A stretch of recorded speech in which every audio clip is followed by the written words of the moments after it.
Hello everyone, hope you all doing good. I am Dr. Rohini.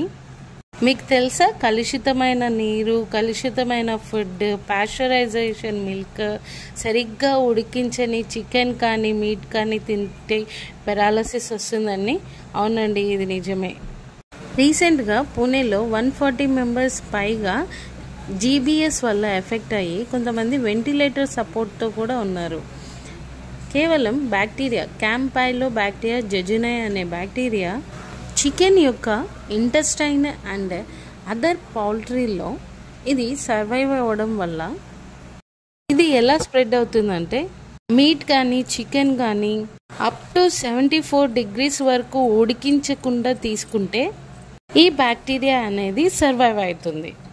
అలాగే కలుషితమైన నీరు, శుభ్రమైన నీటిని ఉపయోగించకపోతే వ్యాధి సోకే అవకాశం ఉంది. కూరగాయలు పండ్లను తినే ముందు కడగకుండా తీసుకుంటే వ్యాధి సోకే అవకాశం ఉంది. దీనివల్ల వీటి వల్ల మనకి వామిటింగ్స్ కావడము, డయేరియా, హెడేక్, ఫీవర్, కొన్ని సీరియస్ కండిషన్లో నర్వ్స్ పైన కూడా ఎఫెక్ట్ చూపిస్తుంది. దీనికి సంబంధించిన లాంగ్ వీడియో కింద డిస్క్రిప్షన్లో యాడ్ చేస్తున్నాను. ఇంతవరకు మన ఛానల్ ఎవరు సబ్స్క్రైబ్ చేసుకోకపోతే సబ్స్క్రైబ్ చేసుకోండి. Like, share and subscribe. Thank